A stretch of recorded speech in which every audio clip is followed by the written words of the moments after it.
Hello guys, I'm Catfalk and I'm here today with July's SketchBox. So for you who have no idea what this is, SketchBox is a monthly subscription box that's filled with delicious art supplies. And as usual, I'm gonna open this and take a closer look at the supplies inside. And then I'm gonna try to make something with them, so stay tuned for that. Also, don't forget to subscribe to my channel. I post at least one artsy video every week. You can also follow me on Twitter or Instagram, or both if you want to. I'm Catfalk there as well. To be honest, I actually think these art boxes are a great way of finding out about and trying out new materials. There are many times I open these boxes and the supplies inside are new to me. I haven't seen them before, I haven't tried them, and I think it's super fun learning about them. So let's open it.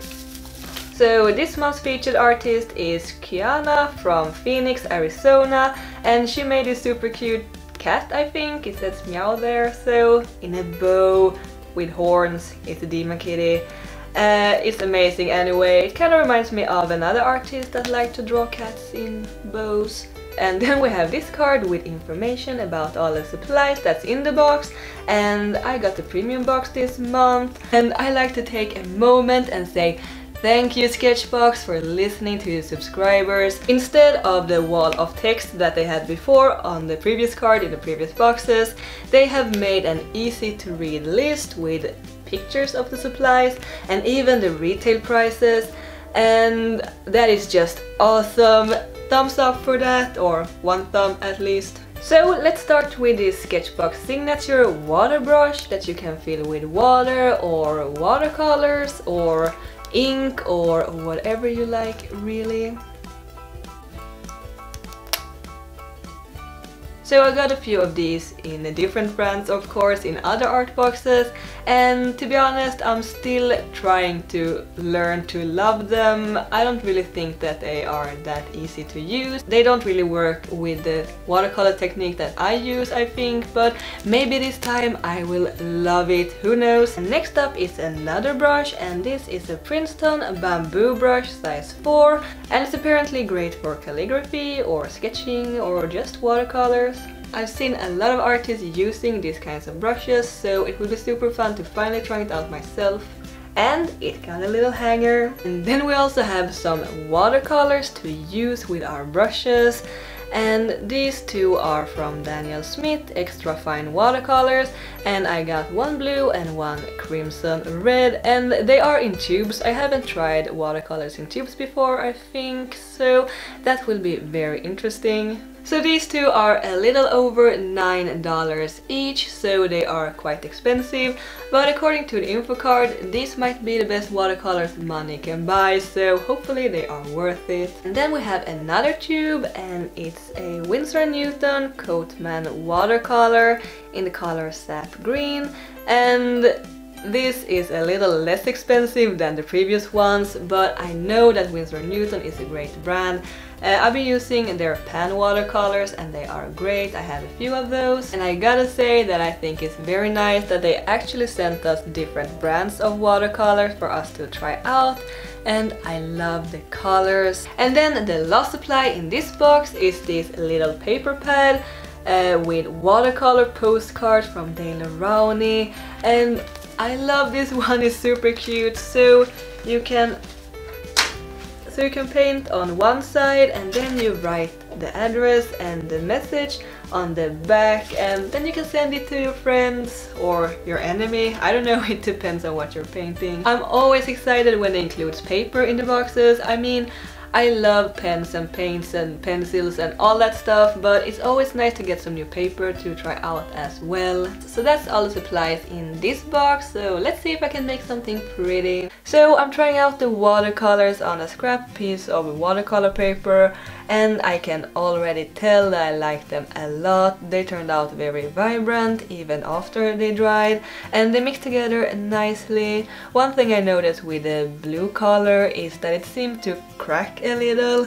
It kind of separates from itself. I don't know how to describe it really. You will be able to see it better later in the video, and I don't know why it does that. I have no idea, so if there is any watercolor expert out there, please let me know. I'm using masking tape to make the paper stay in place while painting and to prevent it from bending when putting a lot of water on it. And then I'm cheating just a little using masking fluid that was not included in this box to mask out some of the details, and I will also use a white gel pen later on that was also not included in this box. And what is better to paint with watercolors than a little landscape? So I'm starting with painting a base layer and then I'm letting it dry and then I make more layers until I'm done pretty much. And as I said, I'm not an expert when it comes to watercolor. I am self-taught, but I really love working with them, and these tube ones are just great, I think, since they are already in this thicker liquid kind of form. You can make the colors very opaque since you can layer them a little. The bamboo paintbrush was very nice to use for the larger areas, like doing the base layers in the beginning.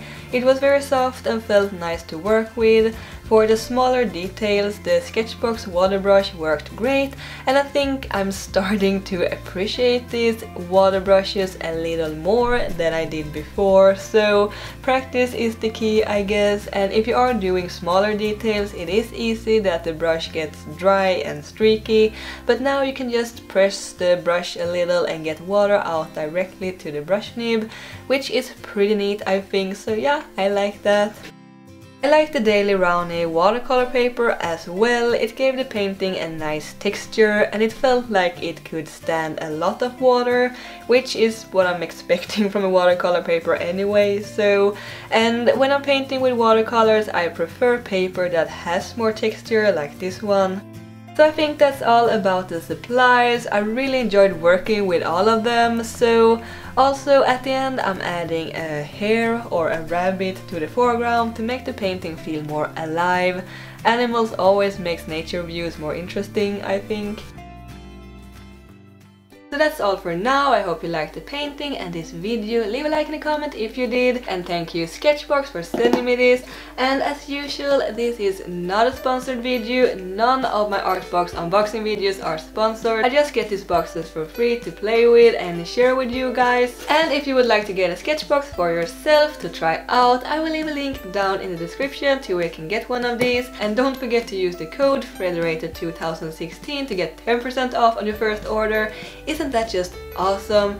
So thank you so much for watching and keep drawing my happy cats. Bye!